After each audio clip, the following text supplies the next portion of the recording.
इंदुरानी जी।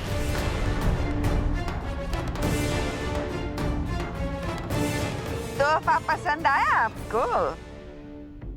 हमको पता चला कि आप हमारी दुश्मन और खासकर उसकी मझल की बिटिया के सम्मान में स्पेशल भोज रखी है, तो हम भी सोचे कि कैसे भी करके हम भी इस सेलिब्रेशन में शामिल हो जाए। इस कार्यक्रम में शामिल होने का तरीका बहुत ही घटिया था इंदुरानी। हम अपना शर्त मनवाते ना तुमसे, तो इस वक्त तुम नौकरानी बनकर हमारे घर में अपनी दुश्मनों को अपने हाथों से खाना परोसती इंदुरानी। लेकिन आप मना कर दी और आपने बोला कि हमारी हैसियत नहीं है कि हम आपके घर की नौकरानी बने। तो हमने भी सोचा कि हमारी हैसियत क्या है, आपको एक बार बता दी जाए। हैसियत तो हम तुमको दिखाएंगे जब आमने सामने होंगे।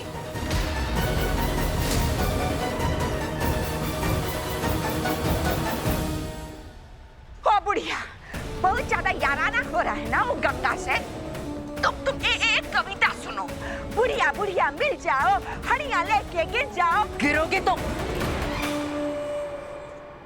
मुटकी कहीं की। बढ़िया है।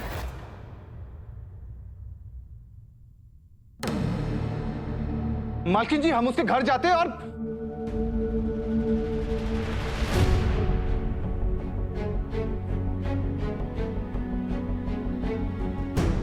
ठकुराइन जी, हमको माफ कीजिएगा ठकुराइन। हमारी वजह से इंदु आपकी भी दुश्मन हो गई। अरे नहीं गंगा, परेशान होने की कोई जरूरत नहीं है। हम चाहते ना तो इंदुरानी को यहाँ बुलाकर तुमसे माफी मंगवाते, लेकिन कीचड़ में पत्थर फेंको ना तो कीचड़ हमारे मुंह पर ही गिरेगा। छोड़ो, वो सर्कस की जोकर है, उसको बस फुदकना आता है। अमरनाथ जी, आपको ये सब कुछ पहले ही जांच परख लेना चाहिए था। आप आइए गंगा, बैठिए। अमरनाथ जी, ये सब साफ करवाइएगा और खाना लगवाइएगा। आप बैठो। वैसे आंटी, ये इंदु जो थी ये आपकी रिश्तेदार लगती है क्या कोई? मतलब मुझे ऐसा लगा बातों में, आप बोल भी रहे थे ना कि मेरी वजह से दुश्मनी हो गई है। पूर्वी। जी माँ। माँ बस ऐसे ही पूछ रही थी मैं। ये सो कॉल्ड इंदु रानी को भी इस ढाबा वुमेन और इसकी बेटी से प्रॉब्लम है। लगता है उसके साथ अलायंस करना पड़ेगा। एक कहावत तो सुनी होगी आपने, फिर से सुनाओ। हाथी चले बाजार, कुत्ते भौंके हजार। वो पंचायत में जो फैसला किए थे ना तुम्हारे पक्ष, उसके बाद इंदु रानी बौखला गई है। छोड़े ना, आपको तो सर उठाकर शानदार एकदम चलना चाहिए। क्या हो गया आपको? अरे भूल जाइए उसको, अब बैठिए।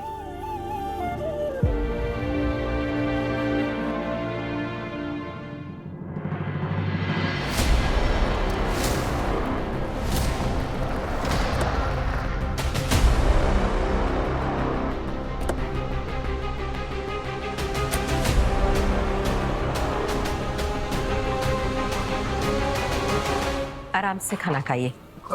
मालकिन, दुर्गा जी आए हैं। अब जाइए, हम देखते हैं।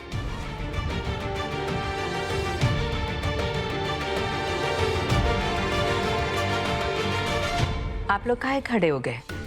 बैठकर आराम से खाइए, हम देख कर आते हैं। मधु, जरा देखना, बाहर तक इनको आने मत देना।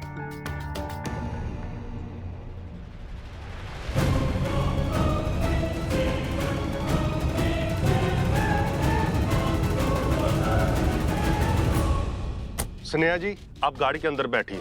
हम किसी सिविलियन को केस में इन्वॉल्व नहीं करते। मैं अभी अंदर जाके उसको अरेस्ट करके लाया। प्लीज आप अंदर बैठिए।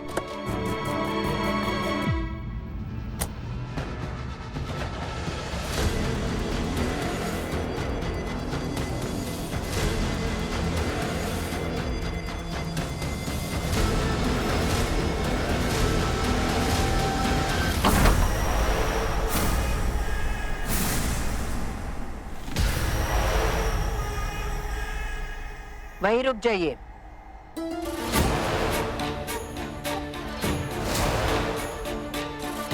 महादेव। महादेव।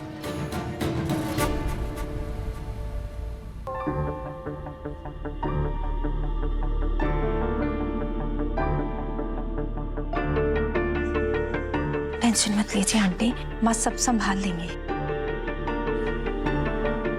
पूर्वी, तुम कहाँ जा रही हो? वो नेटवर्क नहीं आ रहा ना फोन में, तो मॉम को कॉल करनी है, नथिंग एल्स। तुम मेरा फोन ले लो, इसमें अच्छा नेटवर्क आता है। बस 2 मिनट में आई मैं, आ जाएगा नेटवर्क। हाँ? नहीं पूर्वी, माँ ने मना किया है, उनको पता चला तो दिक्कत हो जाएगी। तुम अंदर चलो, चलो।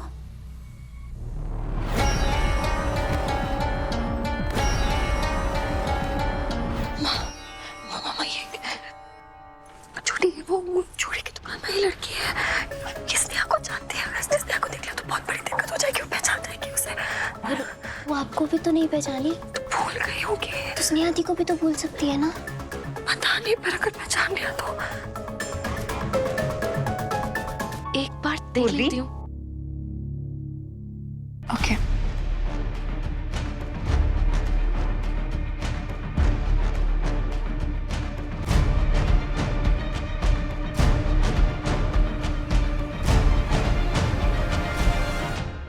कैसी मुसीबत में फंस गया है हमारा भाई। माँ को अगर स्नेहा के बारे में पता चल गया कि वही शिकायत की थी सिद्धू के खिलाफ, तो उसका रिश्ता तो शुरू होने से पहले ही खत्म हो जाएगा। हमारी निजी संपत्ति है ये, बिना अनुमति का कोई नहीं अंदर आ सकता। जो बोलना है यहीं से बोलिएगा।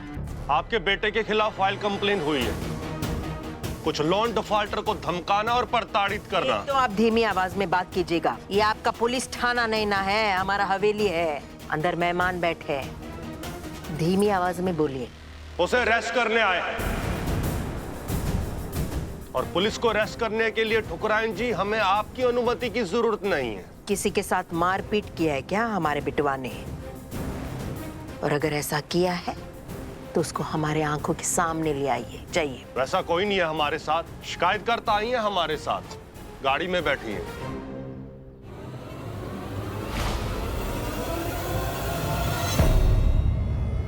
वैसे आपकी मंझली बेटी हमारी माँ को तो पसंद नहीं करती, फिर भी आप मुंह उठा के इस घर में आ गए। मतलब नॉट बैड। वैसे आपको एक बात बताएं, हमारी मम्मी जी भी ना आपकी मंझली बेटी को पसंद नहीं करती बिल्कुल भी।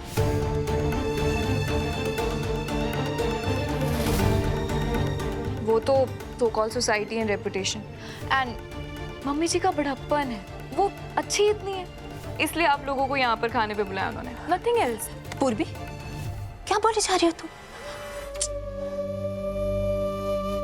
नहीं आंटी, ऐसा बिल्कुल भी नहीं है। वो तो माँ को थोड़ी गलतफहमी हो गई थी, लेकिन अब सच में सब कुछ ठीक है। और वैसे भी आपकी बेटी ने तो पूरे जिले का नाम रोशन किया है।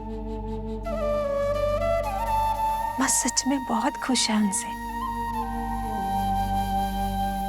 ये मधु उस 2 घोड़े की लड़की की इतनी वकालत क्यों कर रही है?